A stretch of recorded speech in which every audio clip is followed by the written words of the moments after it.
Տիկին դատախազ, դուք բավականին երկար ներկայացրեցիք ապօրինի ծագման գույքի եւ համայնքներին վերադարձված տարբեր հողատարածքների մասին։ Ես պրակտիկ եւ երկու օրինակով ուզում եմ ձեզանից հետաքրքրվել, արդյոք այդ գործերի հետքերով գնացել եք եւ արդյոք այդտեղ որևէ կոռուպցիոն բնույթի կասկածահարույց որևէ բան հայտնաբերել եք։ Խոսքս վերաբերվում է ազգային ժողովի նախկին նախագահ Հովիկ Աբրահամյանի տան մասին։ Հովիկ Աբրահամյանի տունը գտնվում էր արգելանքի տակ։ Այդ ոնց եղավ, որ արգելանքը ոնց հանվեց, ոնց վաճառվեց, ինչ հանգամանքներում, եթե դա գտնվում էր դատախազության ուշադրության կենտրոնում եւ իրավապահների կողմից արգելադրված էր։ Երկրորդ, Golden Palace հյուրանոցը, իհարկե նվիրատվությամբ, ես դրա մասին ամեն անգամ խոսում եմ, նվիրատվության ճանապարհով պետությունը վերցրել է 15 միլիարդ 800 եւ այլն դրամով։ Այսինքն այդքան է գնահատվել պետության կողմից նվերի գինը։ Բայց այդ նվերը 2.5 տարի հետո 5 միլիարդ դրամով է վաճառվել, ընդ որում վաճառվել է մարելու տարբերակով։ Ամեն տարի մի միլիարդով պիտի գործարարը մարի, մյուս տարի լրանում է վերջնաժամկետը։ Այսինքն ուզում եմ հասկանալ, այստեղ պետության ահռելի կորուստը, որ կրել է տվյալ դեպքում, արդյոք դատախազության կողմից որևէ կերպ ուշադրության արժանացել է։ Երրորդ հարցս վերաբերում է հայտնի այն գործին Սամվել Վարդանյանի, որի մասով բոլոր պետական պաշտոնյաներին իրավասու ես ուղղում եմ։ Սամվել Վարդանյանը ավտոբուսի մեջ վիրավորեց քաղաքացիական պայմանագիր խմբակցության արդեն նախկին պատգամավոր Հակոբ Ասլանյանին։ Վիրավորանքի համար արդարացվեց, խուլիգանության համար պատժվեց, ընդ որում հրատապ կալանքի տարակ, հետո դրանից հետո տնային կալանքի ենթարկեցիք Սամվել Վարդանյանին իր վարքի համար, իր ցուցաբերած արարքների համար, բայց Սամվել Վարդանյանին խոշտանգելու, ծեծելու, նսեմացնելու նրա արժանապատվությունը, բռնության ենթարկելու մասով այդ գործը ոչ տեղից չի շարժվում։ 1 տարի քննություն է գնում։ Օրեր առաջ ես նույն հարցը տվեցի քննչական ծառայության ղեկավարին, ասում է քննություն է գնում։ Մի տարի քննում են ու նույնիսկ չասեց, որ գործով կան մեղադրյալներ։ Տիկին դատախազ, դուք Հայաստանի Հանրապետության սահմանադրությամբ օրինականության երաշխավորն եք բոլոր գործերի նկատմամբ։ Այսինքն այն գործողությունները, որոնք որ իրականացնում է քննչական ծառայությունը, դրա օրինականության պատասխանատուն առաջին հերթին դուք եք։ Իհարկե դուք իրենցից եք պահանջում։ Այնուամենայնիվ, հիմա որքանով է օրինական, որ 1 տարի շարունակ այդ զինված բանդիտները, ովքեր որ մահակներով զինված են եղել, դիմակավորված Երևանի բանուկ թաղամասում հարձակվել են ոստիկանների հսկողության տակ գտնվող քաղաքացու վրա, խոշտանգել ծեծել են ու ոչ մեկ չգիտի ովքեր էին, չեն կարողանում բացահայտել։ Էսա օրինական քննությունը։ Եվ վերջին հարցս, որ էլի ուղղել եմ նաև քննչական ծառայության ղեկավարին, դուք մոտ 1 ամիս առաջ եկաք ազգային ժողով մեր գործընկերներից 2 հոգու անձեռնամխելիությունից զրկվեցին մեր 2 գործընկերներ ձեր միջնորդության հիման վրա եւ հիմա մենք ունենք մի իրավիճակ, որ երկար ձգվող նախաքննությունը ըստ էության խոչընդոտում է պատգամավորի գործունեությանը։ Պատգամավորի ելք ու մուտքը արգելվում է,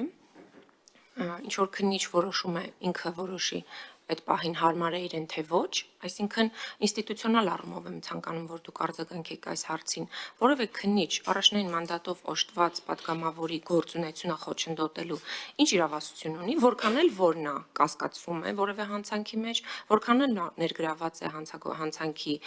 մեջ որևէ դրվագով եւ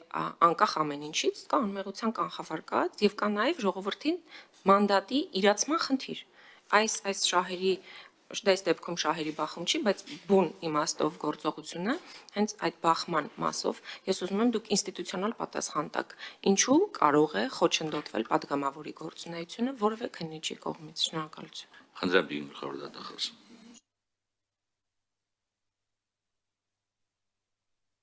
Շնորհակալություն տիկին Թովմասյան հարցերի համար։ Հովիկ Աբրահամյանի տան մասով ընթացիկ վարույթ կամ եւ այդ վարույթի վերաբերյալ այո 3 տարի։ Այո։ Եվ եթե ձեզ թափառույթի վերաբերյալ որևէ տեղեկատվություն հետաքրքրում է, կարող եք գրավոր դիմելու ստանալ, բայց հաշվի առեք, որ տեղեկատվությունները շատ փակ են եւ ես ավելի քիչ եմ հանդիպում լրատվամիջոցներում նախաքննական գաղտնիքի տվյալների առկայություն, ինչը ինձ ուրախացնում է, դա նշանակում է, որ նախաքննական մարմինները շատ ավելի ուշադիր են իրենց կողմից առկա տեղեկատվությունը, իրենց կողմից մշակված տեղեկատվությունը օրենքով սահմանված կարգով պահպանելու եւ հետագայում արդեն դատարան ուղարկելու փուլում հրապարակելու մասով, ուստի ընթացիկ վարույթ կա, այդ վարույթի մանրամասները բնականաբար չեմ կարող ներկայացնել եւ չեմ ներկայացնել, որտեղ նախաքննության փուլում է գտնվում։ Նվիրատվության մասով կցանկանամ մի ընդհանուր դիտարկում անել։ Դուք նվիրատվություն եզրույթն եք օգտագործում, բայց այստեղ մի կարևոր հանգամանք կա։ Խոսքը պատճառված վնասի կամ հնարավոր վնասի վերականգնման մասին է։ Մենք նմանատիպ իրավիճակներ ելի ունենք։ Օրինակ բոլորովին վերջերս քրեական մեծ վարույթի շրջանակներում մի քանի միլիարդ արժողությամբ գույք կրկին վերադարձվեց պետությանը եւ կողմը գրել էր, որ քանի որ անցել են վաղեմության ժամկետները համաձայն է իր նկատմամբ վաղեմություն կիրառելու եւ ցանկանում է նաեւ պետությանը պատճառված վնասը վերականգնել։ Տվյալ դեպքում վնասը վերականգնվել էր գույքային արտահայտմամբ։ Ուստի ձեր կողմից նշված իրավիճակը եւս մեխանիկական նվիրատվություն չի, եւ այստեղ դուք կորուստ բառը օգտագործեցիք։ Ճիշտ ասած, այս ընթացքում ես ոչ մի անգամ այդ վճարումների հետ կապված, տարաժամկետ վճարումների հետ կապված կոռուպցիոն դրսևորման չեմ հանդիպել։ Եթե նմանատիպ տեղեկատվություն ունեք, խնդրում եմ մեզ փոխանցեք, որովհետեւ կարծես թե պետգույքի կառավարման կոմիտեն էլ չի ահազանգել, որ վճարումների հետ կապված ինչ որ ուշացումներ կամ չկատարումներ կան։ Այս մասով չեմ կարող ասել, որովհետև չեմ տիրապետում տեղեկատվությանը հասկանալի պատճառներով, մենք պետգույքի կառավարման կոմիտեի գործառույթները չունենք, բայց մենք կոռուպցիոն ամեն դեպքում ահազանգեր այս իրացման հետ կապված չենք ստացել։ Սամվել Վարդանյանի մասով տիկին Թովմասյան, այստեղ ինստիտուցիոնալ մի խնդիր կա, որը կցանկանայի նաև այդ հարցը բարձրացնել։ Մենք դեռևս չենք ստացել փորձաքննությունների եզրակացությունները։ Եվ այս ձգձգվող փորձաքննությունները շատ հաճախ այդ ինձ ուղղված սուր հարցադրումների պատճառներն են։ Եվ ձեր կողմից նշված վարույթն էլ դեռևս երկու առանցքային փորձաքննություն կա, որի եզրակացությունը ստանալուց հետո նոր հնարավոր կլինի ամբողջական պատկերացում կազմել եւ հարցադրումներին պատասխանել։ Ուստի այս առումով երբ որ կստանանք եզրակացությունները կկարողանանք արդեն մենք էլ եզրահանգումներ անել եւ դրա վերաբերյալ նաեւ հանրային տեղեկատվություն փոխանցել, հաշվի առնելով հարցի կարևորությունը եւ հանրային հետաքրքրությունը հարցի նկատմամբ, նաեւ առիթն օգտագործելով կխնդրեի փորձաքննությունների ժամկետների մասով պատգամավորական նախաձեռնությունների շրջանակում գուցե ինչ որ մտագրոհներ անել եւ եթե դրա անհրաժեշտությունը կա մենք էլ կմասնակցենք, որտեղ այս ժամկետները մեզ շատ են անհանգստացնում եւ շատ դեպքերում հենց մեզ քննադատելու, հենց ինձ քննադատելու պատճառ են դառնում, երբ որ մենք այս փորձաքննությունների նկատմամբ չունենք ժամկետային եւ որևէ այլ վերահսկողության գործառույթներ։ Իհարկե ունենք տարբեր հանձնարարականներ եւ երամսյա ժամկետը մեկ անհանգստացնում ենք փորձագիտական մարմիններին հիշեցնում ենք, բայց դրանից կարծես խնդիրը ամբողջական չի լուծվում։ Ենթադրում եմ վերջին հարցն էլ կապված էր խափանման միջոցների հետ։ Այստեղ բախում չկա շահերի, որովհետև մի կողմից քրեադատավարական ընթացակարգով ընտրված հարկադրանքի միջոց է մեղադրյալի նկատմամբ, անձը չի կասկածվում, անձը մեղադրվում է, եւ այստեղ գործունեության խոչընդոտի տեսանկյունից, եթե որևէ, իսկ մենք նման իրավիճակներ շատ ունենք, եթե որևէ պատվիրակության կազմում անձը իր պարտականությունները կատարելու համար նույնիսկ երկրից դուրս պիտի մեկնի, մենք ստանում ենք ազգային ժողովի պաշտոնատար անձի կողմից, ազգային ժողովի նախագահի կողմից գրություն եւ դրա հիման վրա թույլ ենք տալիս, որ անձը իր երկրի սահմանով տեղաշարժվելու իրավունքն իրացնի, որտեղ հասկանալի է, որ երկրի ներսում մենք չենք խոչընդոտում իր տեղաշարժը, խոսքը երկրից դուրս գալու մասին է, եւ այստեղ որևէ բախում չկա։ Ասածս շատ հեշտ է ստուգել, բավարար է նայել օրինակ պատգամավորներից Արմեն Գևորգյանի գործողումների ժամանակացույցը եւ իր նկատմամբ ընտրված խափանման միջոցը յուրաքանչյուր դեպքում դատախազությունն էլ չի խոչընդոտում։ Պես որ այստեղ կարծում եմ մենք գործունեության խոչընդոտի մասով մի փոքր թյուրըմբռնում ունենք, մենք չենք խոչընդոտում, մենք պատշաճ վարքագիծն ենք ապահովում մինչդատական վարույթում եւ գործը չի ձգձգվում։ Տիկին Թովմասյան առաջիկայում կուղարկվի դատարան 20 օր առաջ եմ եղել ազգային ժողովում։ Կարծես ոչինչ չմոռացա, չէ՞։ Շնորհակալ եմ։ Միջև տիկին Թովմասյանին արձագանքի իրավունք տալը ընթացիկ հարցը կապված ձեր կողմից մատնանշված աստիկ նշանակվել են փորձաքննություններ, պարզապես եթե հնարավոր արձագանքի ժամանակ նաև նշեք ինչ բնույթի փորձաքննություններ են նշանակվել, խնդրեմ տիկին Թովմասյան։ Շնորհակալություն։ Տեկին դատախազ, ես էլ փորձեմ հերթով արձագանքել ձեր պատասխաններին։ Ասում եք, որ նախաքննական գաղտնիք է Հովիկ Աբրամյանի տան հետ կապված գործընթացը։ Նայեք, 3 տարի շարունակ եւ ավել, գուցե, չեմ ուզում հստակ ասել, որտեվ լավ չեմ հիշում, մոտավորապես եմ ասում, քրեական գործը քննվում է։ Եվ ես ընդհանրապես հարցնում էի մեկ դրվագի մասին, ես նախաքննական գաղտնիք չէի ուզում։ Ոնց է հանվել արգելանքից այդ տունը, եթե գտնվում էր արգելանքի տակ։ Ինչ հանգամանքներում, որովհետև սա շատ կարևոր է հենց գործի մասին հանրային պատկերացումների մասով, այսինքն նաև իրավապահների գործողությունների ազնվության մասով։ Եվ ոնց է լինում, որ ես ինչքան չեմ ուզում ուղղակի իմ ունեցած տեղեկությունը ձեզ փոխանցել, վստահաբար դուք ավելին գիտեք, բայց ոնց կարող եք գիշերում արգելանք հանվի։ Եվ երկրորդ, նախաքննական գաղտնիք էլի ձեզանից չեմ ակնկալում, ես ընդհանրապես ասում եմ, դուք ինձ բացատրեք գործի էությունը։ Նախաքննական գաղտնիքի տակ 3 տարի թաքնված է իրավապահ համակարգը։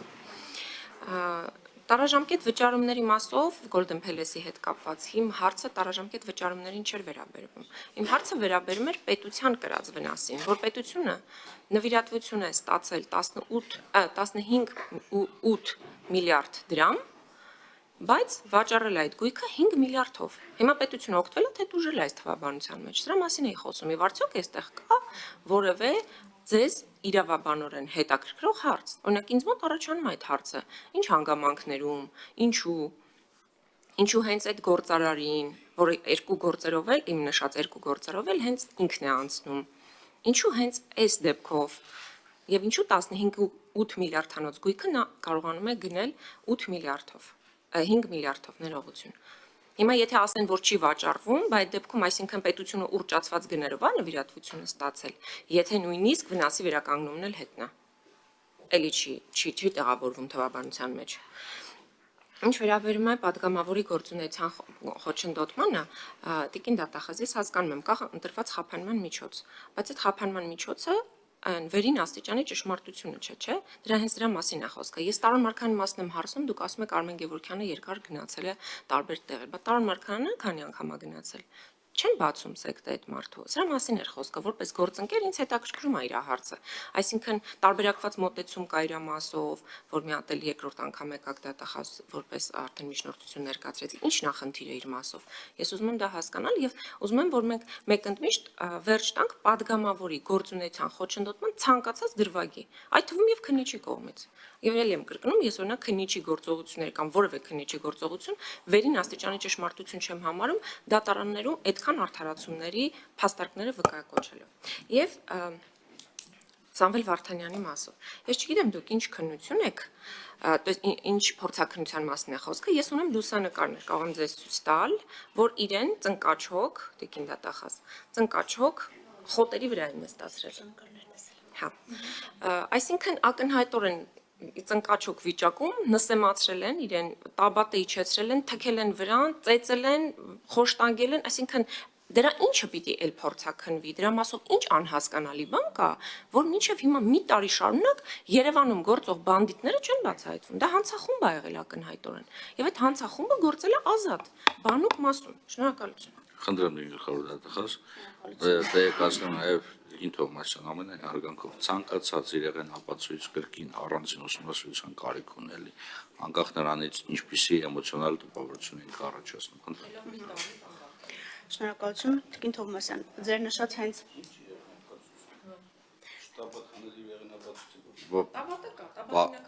Պարոն Մինասյան, խնդրում եմ, ես ձեզ հնարավորություն կտամ եւ հարցի եւ ելույթի։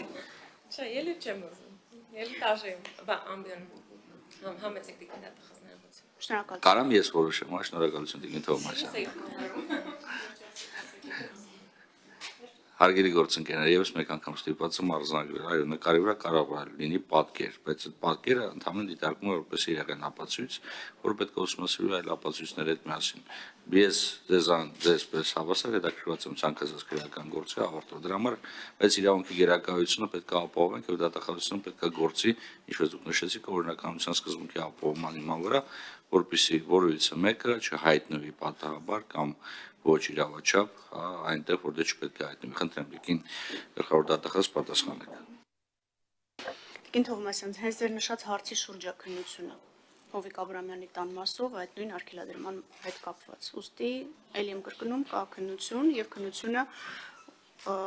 ունի հանգամանքներ, որը պիտի պարզաբանի։ Ես չեմ ասելու այն, ինչ որ դուք հիմա գալու եք ինձնից լսել, շատ լավ պատկերացնում եք, որ հենց քննությունը դրա մասին է եւ ցանկացած տվյալ, որը ես հիմա կասեմ, խանգարի քննությանը։ Դրա համար ընդհանրապես վերահաստատում եմ, որ կա նախաքննության փուլում գտնվող վարույթ եւ քննությունը հենց ձեր կողմից նշված հանգամանքն է ներառում մի շարք հարակից հանգամանքների հետ միասին։ Գույքի տնօրինման հետ կապված Տիկին Թովմասյան, մենք լիազորություն չունենք որոշելու, թե գույքը ոնց պետքա տնօրինի։ Մեզ կոռուպցիոն դրսևորումների հետ կապված հաղորդումներն են, որ հիմք են տալիս կոնկրետ ուսումնասիրություն իրականացնելու։ Կրկին, եթե դուք որևէ պարզաբանման անհրաժեշտություն եք տեսնում, կխնդրեմ Պետգույքի կառավարման կոմիտեից ճշտեք, թե գնահատումը ինչ տրամաբանությամբ է իրականացվել, եւ եթե մտահոգություններ ունեք, խնդրում եմ ուղղակի ուղարկեք մեզ։ Մենք ստուգողական գործողությունների արդյունքում կհասկանանք կոռուպցիոն գործառույթներ կան թե դրսևորումներ կան թե չէ եւ մեր գործառույթների շրջանակում ձեզ կտեղեկացնենք։ Պարոն Վարդանյան, իմ ձեռքի տակ կա փորձաքննությունները, որոնք որ նշանակված են։ Դրանք դատակենսաբանական, դատագենետիկ եւ դատահետքաբանական փորձաքննություններն են, ինչու, որովհետեւ անձը նշել էր, որ թքել են իր վրա, թքի արկայությունը պարզելու համար հագուստին, Տիկին Թովմասյանը ցույց տվեց խոտի ենթադրաբար գույնով ներկված տաբատ, որը այստեղ հետքաբանական փորձաքննության առարկա է, այսինքն մեզ այս 3 ուղղություններով մինչև պատասխան չստանանք, Տիկին Թովմասյան, մենք լուսանկարը չեն կարող հիմք ընդունել եւ պնդել, որ այդ առաջացել է հենց այն մեխանիզմով, որով որ անձն է պատմում։ Քրեական արդարադատությունում միանշանակ հեշտ չի այդ հարցը։ Դրա համար 3 փորձաքննություններ են, որոնք, ինչպես ես նշեցի, դեռևս եզրակացությունները ստացված չեն եւ նշանակվել են 2024 թվականի մայիսի 15-ին, պարոն Վարդանյան։